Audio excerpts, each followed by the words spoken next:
రెండవ తిమోతి పత్రిక 4వ అధ్యాయము.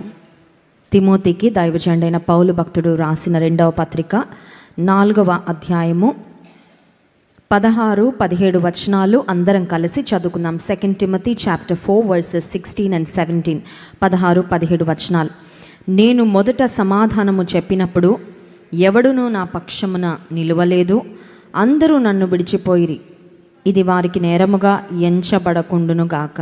అయితే నా ద్వారా సువార్త పూర్ణముగా ప్రకటింపబడు నిమిత్తమును అన్యజనులందరూ దాని విను నిమిత్తమును ప్రభువు నా ప్రక్క నిలిచి నన్ను బలపరచెను గనుక నేను సింహము నోట నుండి తప్పించబడితిని. దైవజనుడైన పౌలు భక్తుడు తన స్వానుభవంలో నుండి రాస్తున్న ప్రాముఖ్యమైన మాటలు. He was sharing his very own experience with his son in Christ. క్రీస్తులో తన కుమారునిగా, భౌతికంగా అయితే ఫిజికల్గా పౌలు భక్తునికి పిల్లలు లేరు. అయితే ఆత్మీయ కుమారునిగా దేవునిలో ఆయన మెంటార్ చేసి ఆయన నడిపించిన ఒక చక్కని కుమారుడిగా ఉన్న తిమోతితో వ్రాస్తున్న తన స్వానుభవంలోని మాటలు. ఈ 2 తిమోతి పత్రిక 4వ అధ్యాయంలో మనం 7-8 వచనాలు చూసినట్లయితే, మంచి పోరాటము పోరాడి తిని నా పరుగు కడముట్టించి తిని విశ్వాసము కాపాడుకుంటుని. These were almost like the farewell words that apostle Paul was sharing with Timothy. దైవజనుడైన పౌలు భక్తుడు తిమోతితో తన జీవితం యొక్క అంతము దగ్గరకు వస్తుందని, దేవుని రాజ్యానికి ఆయన పొందుకోబోయే పిలుపు దగ్గర ఉందని తెలుసుకొని, నేను మంచి పోరాటాన్ని పోరాడాను, నా పరుగు కడముట్టించాను అనే మాటలు వ్రాస్తూ ఉన్నారు. నిజానికి దేవునితో నడిచే వారికి వారి యొక్క పరలోక పిలుపు ఎప్పుడో కూడా తెలుస్తుందండి. నీవెంత ఇంటిమేట్గా ప్రభుతో ఉంటావో, నీవెంత సన్నిహితంగా దేవునితో ఉంటావో, నేను చేయబోవున్నది అబ్రహాముకు దాచెదనా అన్నాడు దేవుడు. తన యొక్క బంధువైన అబ్రహాము బంధువైన లోతు సొదొమ గొమొర్రా పట్టణాలలో ఉన్నప్పుడు సొదొమ గొమొర్రా ప్రాంతాలపై దేవుడు అగ్నిగంధకాలను కురిపించి ఆ ప్రాంతాలలో ఉన్న భయంకరమైన పాపమును, మరి ఆ పాపానికి రావాల్సిన శిక్షను దేవుడు పంపించే ముందు అబ్రహాముకు తాను చేయబోయే కార్యాన్ని గురించి ముందుగానే దేవుడు తెలియచేశారు. ఆ మాటలు కూడా ఉంటాయి, నేను చేయబోవున్నది అబ్రహామునకు దాచెదనా. When you are intimate with God, నువ్వు నిజంగా దేవునికి సన్నిహితంగా ఉంటే నీ జీవితంలో జరగబోయే కార్యాలు దేవుడు ముందుగానే నీకు తెలియపరుస్తాడు. You will know it. ఏమో ఎప్పుడు చచ్చిపోతానో, లేకపోతే ఏమో ఎప్పుడేమైపోతుందో కాదండి. నీకు ఒక ధైర్యం ఉంటుంది. నీవు జీవితంలో బ్రతుకుతూ ఉన్నప్పుడు you will have that confidence when you walk with Christ. నిన్ను దేవుడు పిలుచుకుంటూ ఉన్నప్పుడు కూడా అది నీకు ముందుగానే తెలియపరచబడుతుంది. దైవజనుడైన పౌలు కూడా ఈ 2 తిమోతి పత్రిక ఒక మాటలో చెప్పాలంటే, దైవజనుడు తన జీవితం యొక్క ఆఖరు సమయంలో రాసిన ఉత్తరాలు అని చెప్పవచ్చు. తన స్వానుభవాన్ని తన క్రీస్తులో తన కుమారునిగా, ఒక ఆత్మీయ కుమారునిగా ఉన్న తిమోతితో వ్రాస్తూ ఇలా అంటూ ఉన్నాడు. ఆ సమయానికి పౌలు భక్తుడు ఎక్కడున్నాడంటే, he was in Roman imprisonment. రోమా పట్టణంలో ఆయన మరి బందీగా ఉన్నాడు. ఆ సమయంలో ఆయన రాస్తున్న మాటలు 16వ వచనం. నేను మొదట సమాధానము చెప్పినప్పుడు ఎవడునూ నా పక్షమున నిలువలేదు, అందరూ నన్ను, this is such a sad situation, అందరూ విడిచిపెట్టారు. దైవజనుడు ఎంతోమందికి ఆశీర్వాదకరంగా ఉన్నాడు. దైవజనుడు ఎన్నో జీవితాలను కట్టాడు. దైవజనుడు ఎంతోమందికి సహాయం చేశాడు. కానీ ఆయన జీవితంలో ఒకానొక ఘట్టము, ఒకానొక సమయము, ఒకానొక సందర్భం వచ్చేసరికి ఆయన అంటున్నారు, ఎవ్వరూ నా పక్షమున నిలువలేదు, అందరూ నన్ను విడిచిపోయిరి. Everyone left me. అందరూ విడిచిపోయినప్పుడు హృదయంలో చాలా వేదన వస్తుంది. వేదనతో పాటు బిట్టర్నెస్ వచ్చేస్తుందండి. ఒక రకమైన కోపం, ఒక రకమైన బాధ, ఒక రకమైన తనను విడిచి వెళ్ళిపోయిన వారి మీద పగ తీర్చుకోవాలనే మనసు వచ్చేస్తూ ఉంటుంది. అది చాలా సహజం అండి. దానికి పెద్ద ఎఫర్ట్ ఏం పెట్టక్కర్లా. మనల్ని ఎవరైనా బాధిస్తేనే వెంటనే వచ్చేస్తుంది కదా హ్యూమన్ రియాక్షన్. సహజ సిద్ధంగా మనలో నుంచి వచ్చే స్పందన ఏంటంటే, we want to take revenge. కొన్నిసార్లు వారి పక్షంగా వారికి బుద్ధి చెప్పాలనో లేకపోతే పగ తీర్చుకోవాలనే మనసు మానవులంగా మనకు వచ్చేస్తూనే ఉంటుంది. అందరూ విడిచిపెట్టి వెళ్ళిపోయారు దైవజన్ని. ఎవ్వరు ఆయన పక్షంగా నిలబడలేదు. అయితే దైవజనుడు అటువంటి లోన్లీ టైంలో, తన జీవితంలో చాలా హార్డ్ సీజన్లో, ఫేజ్లో ఆయన ఉన్నారు. ఎవ్వరూ ఆయన పక్షంగా లేని పరిస్థితి. ఒక బందీగా రోమా పట్టణంలో ఉన్నారు. ఆ సమయంలో దైవజనుని యొక్క ఆత్మీయ స్థితి ఏంటో ఆయన పలికే మాటల ద్వారా బయటపడతా ఉంది. మన యొక్క ఆత్మీయ స్థితి, మన యొక్క అంతరంగము ఒక పరిస్థితి వచ్చినప్పుడు మనం స్పందించే విధానాన్ని బట్టి అది ఖచ్చితంగా ప్రతిబింబిస్తుంది. Our words reflect what's on the inside. మనం ఆత్మీయంగా ఏ స్థితిలో ఉన్నాం కూడా మన మాటలు ప్రతిబింబిస్తూ ఉంటాయి. దైవజనుడు పలుకుతున్న మాట 16వ అధ్యాయం ఆఖరు మాట, ఇది వారికి నేరముగా ఎంచబడకుండును గాక, let it not count against them మేట్ అనే మాట చూస్తూ ఉన్నామండి. దైవజనుడు చెప్తున్న మాట ఏంటంటే, వారు నా ఎడల తప్పుగానే చేశారు కానీ అది మాత్రం వారి విషయంలో నేరముగా ఎంచబడకుండును గాక. What was apostle Paul trying to do? దేవుని నుండి ఎలా కృప పొందుకున్నాడో, తనను విడిచిపెట్టి తన కష్టంలో తన పక్షంగా నిలబడకుండా విడిచిపెట్టి వెళ్ళిపోయిన వారికి హీ వాజ్ షోయింగ్ గ్రేస్. ఆయన కృపను దేవుని నుండి ఎలా పొందుకున్నాడో వారి ఎడల కూడా కృపతో ప్రవర్తిస్తూ ఉన్నాడండి. నిజానికైతే వారి ఎడల వేరే రకంగా మాట్లాడచ్చు. దేవుడు వారికి ఎంతైనా కీడు చేయనుగాక అని మాటలు మాట్లాడచ్చేమో. దేవుని వాక్యంలో మనం ఆదికాండంలో when we look at the first brothers in the book of Genesis, ఆదికాండంలో మొట్టమొదటి సహోదరులైన కయీను ఏబేలును మనం చూసినప్పుడు, హేబేలును కయీను ఎప్పుడైతే హత్య చేస్తాడో హేబేలు యొక్క రక్తము భూమి నుండి మొరపెట్టుకుంటూ ఉంటుంది. ఏమనంటే, నాకు న్యాయము తీర్చు దేవా, నువ్వే నా పక్షంగా న్యాయం తీర్చని హేబేలు యొక్క రక్తం మొరపెట్టింది దేవునికి. అది పాత నిబంధన. కానీ నూతన నిబంధనకు వచ్చేసరికి దైవజనుడైన పౌలు భక్తుడు చేసిన ప్రార్థన ఏంటంటే, అందరూ నన్ను విడిచిపెట్టి వెళ్ళిపోయారు, ఎవరు నా పక్షంగా నిలబడలేదు, నాకు వారి మీద ఏ గ్రడ్జ్ లేదు, నేను ఏది నా హృదయంలో పెట్టుకోవాలని అనుకోవట్లేదు. పరలోక రాజ్యానికి వెళ్ళడానికి ఎంత పర్ఫెక్ట్గా ప్రిపేర్ అయ్యి ఉన్నారో చూడండి దైవజనుడు. నిజంగా దేవునితో నడిచేవారు అలాగే ఉంటారండి, ఏది పెట్టుకోరు లోపల. ఇది ఎక్కడో మామూలుగా నేను విన్న ఒక సంఘటన. ఒకసారట ఒక గురువు గారు శిష్యుడు ప్రయాణం చేస్తూ వెళ్తూ ఉన్నప్పుడు సడన్గా ఒక నది అడ్డం వచ్చిందంట. నది అడ్డం రాగానే అక్కడ ఒక యవనస్తురాలు, ఒక టీనేజ్ గర్ల్ ప్రాబబ్లీ, ఆమె నది దాటాలనుకుంటుంది. కానీ ఆ నదిలోకి ఆమె దిగిందంటే ఆమె చిన్నగా ఉంది, మునిగిపోతుంది. అప్పుడు అక్కడ ఉన్న గురువు గారిని అడిగిందంట, అయ్యా నాకు కొంచెం సహాయం చేయండి, నాకు ఈత రాదు, నేను దాటలేనంటే గురువుగారు భుజాల మీద ఎక్కించుకొని ఆమెను దాటిచ్చి మళ్ళీ వచ్చేసారంట. వచ్చిన తర్వాత సాయంత్రం వరకు టైం అయిపోయింది, ఆ అమ్మాయి వెళ్ళిపోయింది. గురువుగారు ఆయన శిష్యుడు నడుస్తూ ఉంటే శిష్యుడు గురువుగారితో అన్నాడంట, సాయంత్రం పొద్దున గురువుగారు హెల్ప్ చేశాడు. శిష్యుడు అంటున్నాడంట, గురువుగారు మీరు చేసింది అసలు బాగాలేదండి. ఏంటయ్యా ఏం బాగాలేదు? ఆ అమ్మాయిని ఇక్కడ ఎక్కించుకున్నారు కదా, అది అసలు బాగాలేదండి. మీరు గురువు గారండి, మీరు ఒక ఆడపిల్లని అలా నేను ఆ అమ్మాయికి సహాయం చేయాలని ఎక్కించుకున్నాను తప్ప వేరే ఉద్దేశము లేదు, నువ్వు అపార్థం చేసుకున్నావు. గురువుగారు ఇంకో మంచి మాట చెప్పాడంట. ఆ మాట ఏంటో తెలుసా? ఆ అమ్మాయిని నేను ఎప్పుడో దింపేశాను, నువ్వే దింపలేదు అన్నాడంట. అర్థమైందండి? ఆమెను దింపినప్పుడే దింపేశా నేను, నువ్వు మాత్రం నెత్తిలో పెట్టుకొని మోస్తా ఉన్నావు. గురువుగారు ఇలా చేశాడంటే ఆయన మైండ్లో ఏముందో ఆయన కొన్నిసార్లు అలా ఉంటుందండి. అంత నీచంగా ఆలోచించే బుద్ధి, మనుషుల బుద్ధి కొన్నిసార్లు కదా. కొన్నిసార్లు పెద్దవారు ఏదైనా చేస్తూ ఉంటే ఎంత బాగా అపార్థం చేసుకుందామని చూస్తుంటారు. అర్థం చేసుకోవాలనే మనసు కానీ దాని వెనకాల ప్రాబబ్లీ దేర్ ఇస్ సంథింగ్, ఏదో మంచి కారణం ఉండుండొచ్చు అనే ఆలోచన కన్నా people try to judge, people try to find fault. మనుషులు ఎక్కడ దొరుకుతుందా తప్పని. కానీ ఆ గురువుగారు మంచి పాఠం నేర్పించారు. నీ మైండ్లోంచి దించలేదయ్యా నేను ఎప్పుడో. చాలాసార్లు హృదయంలో పెట్టుకోవడం అనేది అది మనుషులుగా మనకు అలవాటు.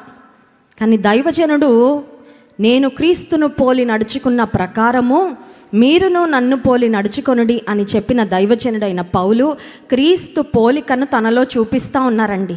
ఏమనంటే, అది వారి, చూడండి ఆ మాట 16వ వచనం, ఇది వారికి నేరముగా ఎంచబడకుండును గాక.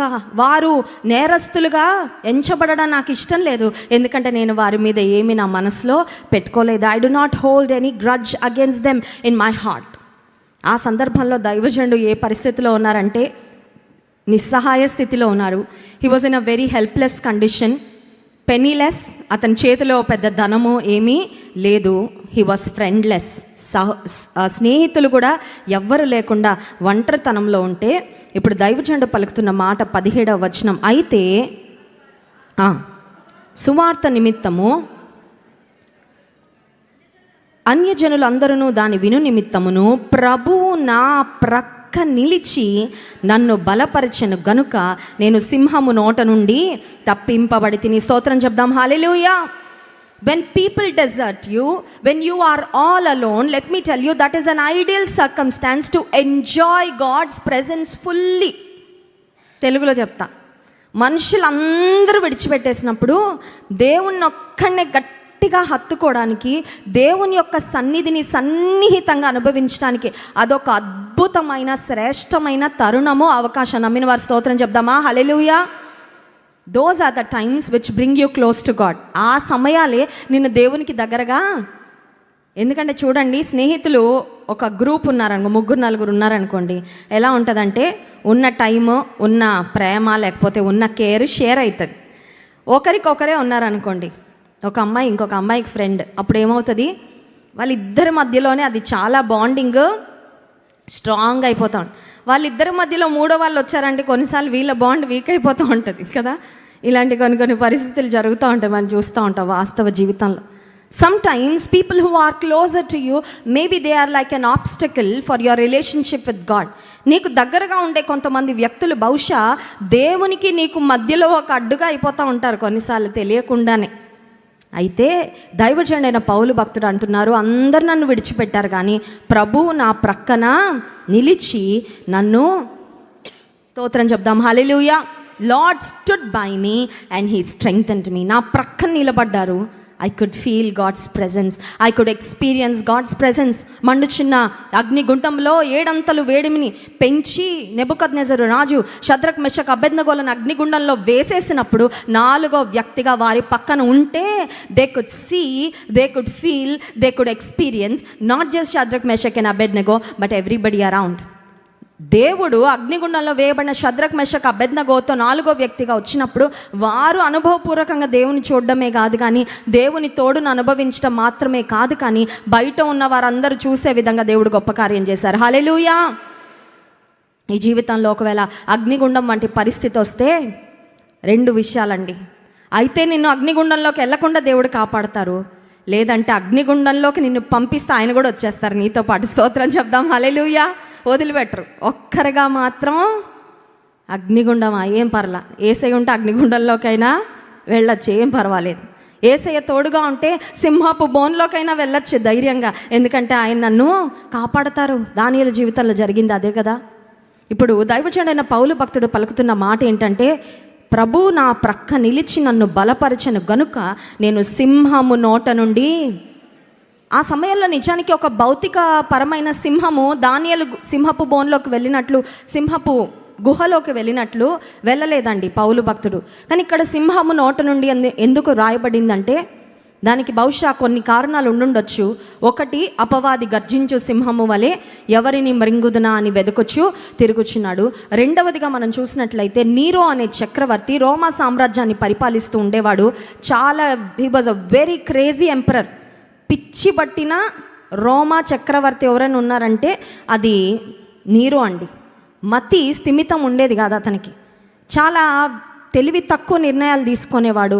క్రైస్తవులను భయంకరంగా హింసించిన చక్రవర్తి నీరో చక్రవర్తి.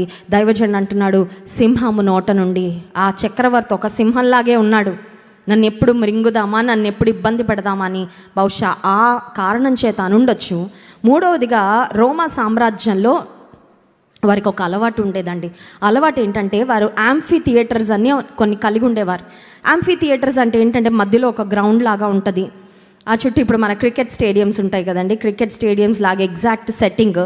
ఆ జనాలు చుట్టూ కూర్చుంటే క్రైస్తవులను అత్యంత భయంకరంగా వారిని హింస పెట్టాలనే ఉద్దేశంతో నీరో చక్రవర్తి ఏం చేసేవాడంటే ముందు క్రైస్తవులను బంధించేవాడు, వారిని అందులోకి పంపించేవాడు. యాంఫీ థియేటర్లోకి పంపించిన తర్వాత కొన్ని దినాల వరకు ఫుడ్ తినకుండా ఆకలితో అలమటిస్తున్న సింహాలని వారి మీద వదిలేసేవాడండి.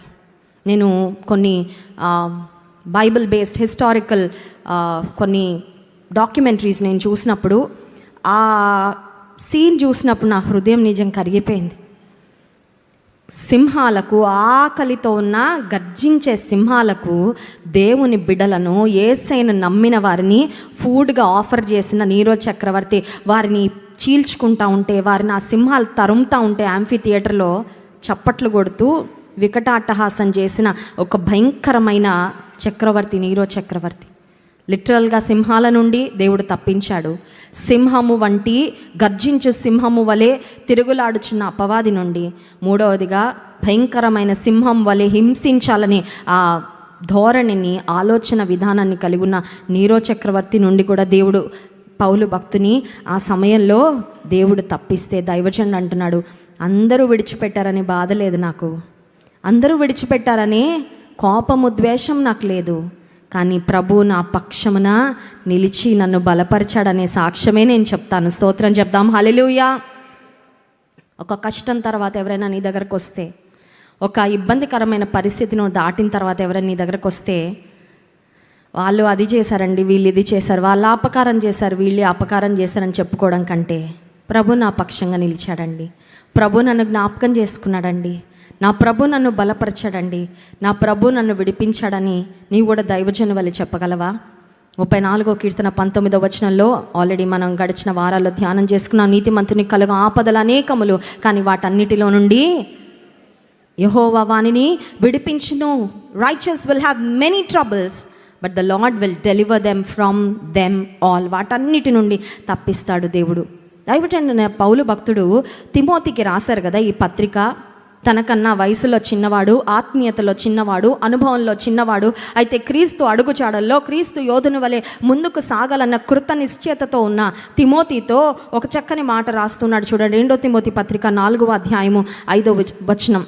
అయితే నీవు అన్ని విషయములలో మితముగా ఉండుము, శ్రమపడుము, సువార్తికుని పని చేయుము, నీ పరిచర్యను సంపూర్ణముగా. దైవజనుడు చెప్తున్న మాట, శ్రమపడు. అయ్యా నువ్వు, ఎవరైనా చెప్తారండి అట్లా? తల్లిదండ్రులు మనం ఏం కోరుకుంటాం మన బిడ్డల విషయంలో? మా కష్టం మా పిల్లలకి రాకూడదండి కదండి. ఏ తల్లి అయినా ఏ తండ్రి అయినా, మాకు సరిగ్గా తిండి లేదండి, మా పిల్లలకు మాత్రం కడుపు నిండా ఉండాలి. మేము సైకిల్లో వెళ్ళామండి, మా పిల్లలు బైక్లోనో కారులోనో వెళ్ళాలి. మేము చాలా ఇబ్బందులు పడ్డాం, మా పిల్లలకు మాత్రం ఆ ఇబ్బందులు ఉండకూడదని కడుపు కట్టుకొని అయినా సరే ఎంతో కష్టపడి పిల్లలకి ఏ కష్టం ఉండకూడదని ప్రయత్నం చేస్తాం. కానీ దైవజనుడైన పౌలు భక్తుడు తనకన్నా యవ్వన కాలంలో ఉన్న పౌలు తిమోతితో రాస్తున్న మాటలు ఏంటంటే, నువ్వు శ్రమ పడాలయ్యా. ఎవరైనా చెప్తారా ఆ మాటలు? శ్రమపడు అని చెప్తారా? ఎందుకు ఆ మాటలు చెప్తున్నారంటే, క్రైస్తవ జీవితంలో suffering is an essential part of Christian life. క్రైస్తవ జీవితంలో శ్రమ పడుట అనేది చాలా ప్రాముఖ్యమైన అంశము. సైనికుని ఒక్కసారి మీరు తీసుకుంటే, ఉదాహరణగా క్రీస్తు యేసు యొక్క మంచి సైనికుని వలె నీవు శ్రమను అనుభవించమనే మాట కూడా దైవజనుడు రాస్తారు. సైనికులను గురించి ఒకసారి మనం ఆలోచిస్తే, have you ever seen a soldier complaining about the hardships he has in the మిలిటరీలోకి వెళ్ళి జాయిన్ అయిన ఏ సైనికుడైనా నాకు ఇంత కష్టం ఉంది అని కంప్లైంట్ చేయడం ఒక టీవీ ఇంటర్వ్యూలో కానీ ఎక్కడైనా చూసారా? ఫ్యామిలీ మెంబర్స్ చెప్తారేమో, మా ఆయన గారు వెళ్ళారండి, కార్గిల్ యుద్ధంలో పోరాడారు, అక్కడ మంచుకి ఆయన దేహం ఇలా అయిపోయింది, ఆయన ఎముకలు కొరికే చలిలో ఇలా ఉన్నారు, అలా family members May talk about the suffering. కానీ ఏ సైనికుడిని మీరు చూసినా కంప్లైనింగ్ ఎక్కడ మనం చూడమండి. వాళ్ళు వెళ్ళేటప్పుడే, ఒక సైనికునిగా జాయిన్ అయ్యేటప్పుడే వాళ్ళన్నిటికీ ప్రిపేర్ అయ్యి వెళ్ళిపోతారు. దైవజనుడు కూడా అదే అంటాడు. క్రీస్తు యేసు, చూడండి ఆ మాట తిమోతికి రాసిన 2వ పత్రిక 2వ అధ్యాయం 3వ వచనం. క్రీస్తు యేసు యొక్క మంచి సైనికుని వలె నాతో కూడా శ్రమను, స్తోత్రం చెప్దాం, హల్లెలూయా. మంచి సైనికుని వలె నువ్వు ఉండాలి తిమోతి. మంచి సైనికుడు శ్రమ కూడా అనుభవిస్తాడు నాతో కూడా. Just as how I'm suffering for Christ, I want you also to suffer for Christ.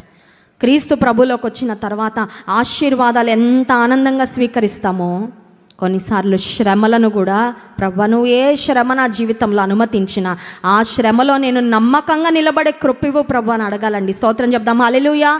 ఆశీర్వాదాలు వచ్చినప్పుడు అన్నీ కూర్చుకుంటాం కదా, ఎంతో ఆనందపడిపోతూ ఉంటాం, ఎంతో సంతృప్తి చెందుతాం. ఒక్క శ్రమ రాగానే బయటపడుతుంది భక్తి. నాకెందుకు వచ్చింది, మా ఇంట్లో ఎందుకు జరిగింది, మాకెందుకు ఈ సమస్య, మమ్మల్ని ఎందుకు విడిపించలేదు, మమ్మల్ని ఎందుకు తప్పించలేదు, నా కుటుంబంలో పలానా వ్యక్తికి ఇలా జరుగుతూ ఉంటే వై డిడ్ంట్ గాడ్ స్టాప్. అది కాదండి.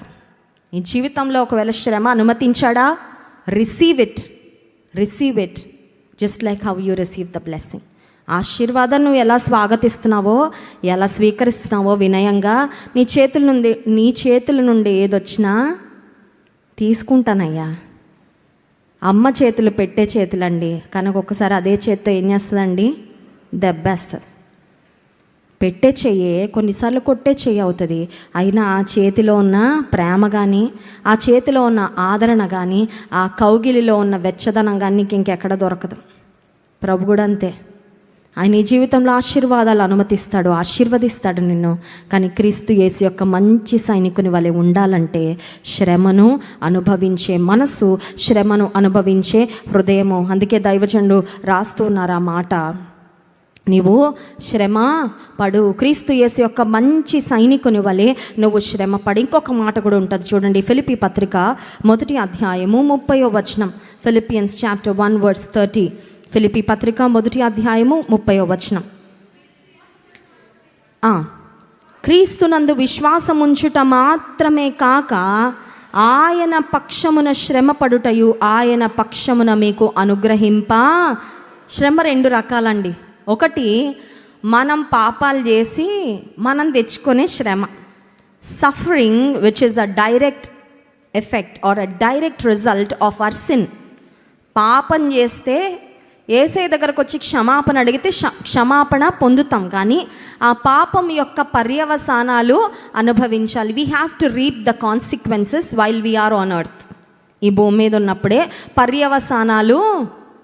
ఒక అతనంట బిల్డింగ్ పైకి ఎక్కేసాడంట, టాప్ ఫ్లోర్. వెళ్ళి ఆ టాప్ ఫ్లోర్ మీద నుంచి ఏదో కష్టాలు వచ్చాయి, ఏదో ఇబ్బందులు వచ్చాయి, దూకేస్తున్నాడంట. మధ్యలో ఒక్కొక్క ఫ్లోర్ దాటాలి కదా, ఇప్పుడు లిఫ్ట్లో కాకుండా గాల్లో దిగుతున్నాడు. అలా ఒక్కొక్క ఫ్లోర్ చూస్తూ ఉంటే ఒక ఫ్లోర్లో ఒక ఆమె వీల్ చైర్లో కూర్చుని ఉందంట. ఆమె దేవుని స్తుతించుకుంటా ఉందంట. తనకు అనిపించిందంట 2 కాళ్ళు విరిగిపోయాయి, డిఫరెంట్లీ ఏబుల్డ్ పర్సన్. అలాంటి పరిస్థితిలో దివ్యాంగురాలుగా ఉండి కూడా దేవుని స్తుతిస్తూ ఉందా, నాకు వచ్చిన కష్టం పెద్ద ఏంటి. ఆ తర్వాత ఇంకొక ఫ్లోర్కి వస్తే ఇంకొక తల్లి అప్పుడే తన కుమారుడిని కోల్పోయిందంట. ఆమె కూడా ధైర్యంగా బ్రతుకుతూ ఉంది. అవన్నీ చూస్తూ ఉంటే తనకు అనిపించింది, నేను ఇంత చిన్న సమస్యకి నేను 15th ఫ్లోర్కి వెళ్ళి దూకేశానా అని. దేవా నన్ను జ్ఞాపకం చేసుకో అయ్యా, నన్ను క్షమించయ్యా అనగానే దేవుడు అన్నాడంట, నిన్ను క్షమించాను, పరలోకంలో ఇంకొక నిమిషంలో కలుసుకుందాం అన్నాడంట దేవుడు. I'll see you in heaven in 1 minute. క్షమాపణ అడగడము ద్వారా పరలోక రాజ్యంలోకి ప్రవేశం అయితే దొరికింది, కానీ గురుత్వాకర్షణ శక్తిని మాత్రం దేవుడు ఆపలేదు. ఎందుకంటే గ్రావిటేషనల్ పుల్లు పెట్టాడు కదా దేవుడు, ఇతని మధ్యలో గాల్లో శక్తిమాన్ లాగా ఆపలా. ఎందుకంటే అతను చేసుకున్న దానికి he has to reap the పర్యవసానాలు ఖచ్చితంగా. కొన్నిసార్లు మనం కూడా శరీరాశలు, మనకేం తోచితే అది, ఏది అనిపిస్తే అది చేసేసి శ్రమను అనుభవిస్తూ, దేవుడు బిడ్డగా ఉన్నందుకు ఎంత శ్రమ అంటే అది దేవుని బిడ్డగా ఉన్నందుకు శ్రమ కాదండి. We must have a clarity. మనకు ఒక స్పష్టత ఉండాలి. మన పాపం వలన వచ్చే పర్యవసానాలు వలన వచ్చే శ్రమకు ఏ విధమైన ఫలితము ఉండదు. దానికి కంప్లీట్ రెస్పాన్సిబిలిటీ మనమే భరించాలి, చేసాం కాబట్టి. అది మాటల ద్వారా అయినా క్రియల ద్వారా అయినా దేవునికి విరోధంగా నువ్వు చేసావంటే you have to reap the consequences. కానీ 2వ రకమైన శ్రమ ఏంటంటే, రక్షణ పొంది పరిశుద్ధమైన జీవితాన్ని జీవిస్తూ యథార్థంగా బ్రతుకుతూ నీ భక్తిని కాపాడుకుంటూ నమ్మకంగా ప్రభువులో సాగుతున్నందుకు, ఆయన నామము నువ్వు పెట్టుకున్నందుకు నీకు శ్రమ వస్తే అది దేవుని కొరకు నువ్వు భరించే శ్రమ. దానికి నీకు ఇహమందు పరమందు గొప్ప ప్రతిఫలం ఉంటుంది. స్తోత్రం చెప్దాం. Hallelujah. Your reward will be great in heaven when you suffer for the sake of Christ. క్రీస్తు నిమిత్తము మనము శ్రమ పొందితే పరలోక రాజ్యంలో గొప్ప ప్రతిఫలమును, గొప్ప బహుమానమును దేవుడు అనుగ్రహిస్తాడు. ఇప్పుడు దైవజనుడు చెప్తున్న మాట అదే. క్రీస్తు యందు విశ్వాసం ఉంచుట మాత్రమే కాక ఆయన పక్షమున శ్రమపడుట కూడా మీకు అనుగ్రహించబడి ఉన్నది. ఇంకొక మాట చూసుకొని ముందుకు వెళ్ళిపోదాం. చూడండి, ఆఖరుగా 1 పేతురు పత్రిక 4వ అధ్యాయం 1వ వచనం. మొదటి పేతురు పత్రిక 4వ అధ్యాయం 1వ వచనం, క్రీస్తు శరీరమందు శ్రమపడెను గనుక మీరును అట్టి మనస్సును ఆయుధముగా, ఎట్టి మనసు, శ్రమ పడుట అనే మనస్సు. ఈ శ్రమ పడుట, ప్రభు కొరకు నేను శ్రమ పడతా, శ్రమ వచ్చినా నేను ఓర్చుకుంటా, శ్రమ వచ్చినా నేను భరిస్తాను అనే సిద్ధపాటుతో కూడిన మనసు అంట. It is a weapon. స్తోత్రం చెప్దాం, హల్లెలూయా. అదొక ఆయుధం నీకు. ఎందుకంటే that will equip you to face everything that లైజ్ ahead of you. శ్రమ పడుట అనే మనస్సు, ఆ ఆయుధాన్ని నువ్వు ధరించుకున్నప్పుడు నీ ఎదుట ఉన్న ప్రయాణము, నీ ఎదుట ఉన్న పరిస్థితులన్నిటినీ ఎదుర్కోవడానికి ఆ శ్రమ పడుట అనే మనస్సు, ప్రభు కొరకు ఎంత శ్రమైనా నేను అనుభవిస్తా అనే సంసిద్ధతతో కూడిన మనస్సు ఒక ఆయుధం వలె నిన్ను ఒక సైనికుని వలె సిద్ధపరిచి నీ విశ్వాస పోరాటంలో, నీ జీవిత పోరాటంలో కడ వరకు ప్రభు కొరకు నమ్మకంగా సాగడానికి నీకు నాకు సహాయము చేస్తుంది. దైవజనుడైన పౌలు భక్తుడు అంటున్నాడు, అందరు నన్ను విడిచిపెట్టారు కానీ ప్రభు నా పక్షమున నిలబడి. ఒకవేళ ఈ ఉదయకాల సమయంలో అటువంటి పరిస్థితి గుండా నువ్వు వెళ్తున్నావేమో, అందరూ నన్ను విడిచిపెట్టేసరి ఏం పర్లేదు. ఒక పాట మనం పాడుతుంటాం కదా, అందరూ నన్ను విడిచినా నీవు నన్ను, ముందే చెప్పేశాడు దేవుడు ఏమని, నిన్ను విడువను. అది అన్ని సమయాలకండి. ఇట్ ఇంప్లాయిస్, ఆ వాగ్దానం లైఫ్లో అన్ని సమయాలకి, చిన్నప్పుడే కాదు, యవన కాలంలోనే కాదు, వివాహం అయ్యాకే కాదు, వృద్ధాప్యంలోనే కాదు, ఆఖరికి డెత్ బెడ్ దగ్గర కూడా ఆ మాట ఇట్ హోల్డ్స్ గుడ్. ఆ మాట మనకు వర్తిస్తుంది. ఆ వాగ్దానం మనకే ఏమని, నిన్ను విడువను. అంతే. ఎవ్వరైనా విడిచిపెట్టని, ఎవ్వరైనా వదిలేని, ఒకవేళ నిన్ను నువ్వు ప్రేమించుకునే పరిస్థితి ఒకవేళ రాని, but God's love is always after us. దేవుని ప్రేమ ఎప్పుడు మన వెనకాలే ఉంటుందండి. ఎప్పటి వరకు తెలుసా? మనం గోతిలోకి వెళ్ళేదాకా, మన ప్రాణం పోయేదాకా ఆయన ప్రేమ మనల్ని వెంటాడుతూనే, నువ్వు రక్షణ పొందకపోతే నువ్వు రక్షణ పొందాలని, నువ్వు పరలోక రాజ్యంలో ఆయనతో పాటు యుగయుగాలు ఉండాలని. ఉదయకాల సమయంలో నీ పక్షముగా నిలబడని పరిస్థితులు, వ్యక్తులను చూసి నీ హృదయం నిండా ఒకవేళ చేదు ఉందేమో, బిటర్నెస్ ఉందేమో, అవన్నీ విడిచిపెట్టాయి. దైవజనుడైన పౌలు వలె ప్రభు నా పక్షమున నిలచి, ప్రభు నా ప్రక్కన నిలబడ్డాడు. I know it and I experienced it. నువ్వు చెప్పగలవా మాట? ఆ సాక్ష్యం నీకు ఉందా? ప్రభు నా పక్షమున నిలిచాడండి, లేకపోతే I would not be where I am today. ఈరోజు నేను ఎక్కడున్నాను అక్కడ ఉండేదాన్ని కాదు. ప్రభు నా పక్షం నిలబడక పోయింటే, ప్రభు నా పక్షమున పోరాడకపోయింటే, నన్ను బలపరచకపోయింటే ఈరోజు నేను ఏ స్థితిలో ఉన్నానో ఆ స్థితికి నేను రాకపోయే వాడిని. కళ్ళు మూసుకోండి, ప్రార్థన చేసుకుందాం. ఎవరు విడిచినా, ఎవరు మరచిపోయినా నిన్ను విడువను ఎడబాయనని వాగ్దానం చేసిన దేవుడు, మనలను విడువని దేవుడు ఆయన. దేవా, నా పక్షమున నీవు నిలిచేవాడవయ్యా, నీకు స్తోత్రాలు. అందరూ నన్ను విడిచిన, తల్లిగా, తండ్రిగా, తల్లి కన్నా మిన్నగా, తండ్రి కన్నా మిన్నగా మళ్ళీ ఆదరించేవాడు. ఒకవేళ నీకంటూ ఇంకెవ్వరు లేరేమో ఈ ప్రపంచంలో, probably you are all alone. నీవు ఒంటరిగా ఉన్నావేమో, నీ పక్షమున నీ ప్రభు నిలబడతాడు.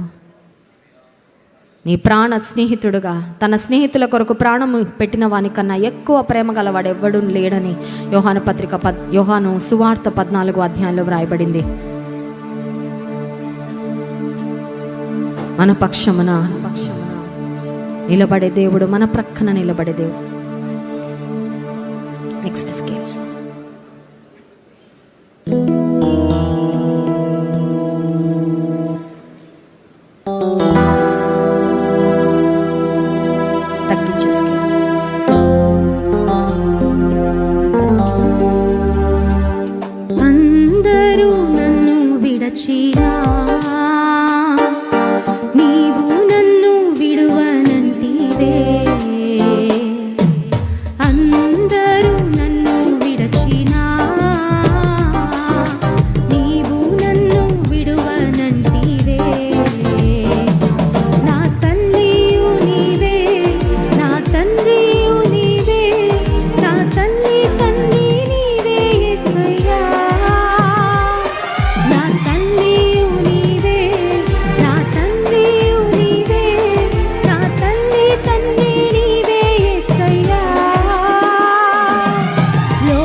నా బంధువు నీవే, నా మిత్రుడ నీవే, నా బంధు మిత్రుడ నీవే యేసయ్యా. నా బంధువు నీవే, నా మిత్రుడ నీవే, నా బంధు మిత్రుడ నీవే యేసయ్యా. అందరూ నన్ను విడచినా నీవు నన్ను విడువనంటివే. అందరూ నన్ను విడచినా నీవు నన్ను విడువనంటివే. నా తల్లియు నీవే, నా తండ్రియు నీవే, నా తల్లి తండ్రి నీవే యేసయ్యా. నా తోడు నీడ నీవేనయ్యా. నా తోడుయు నీవే, నా నీడయు నీవే, నా తోడు నీడ నీవే యేసయ్యా. నా బంధువు నీవే, నా మిత్రుడ నీవే, నా బంధు మిత్రుడ నీవే యేసయ్యా.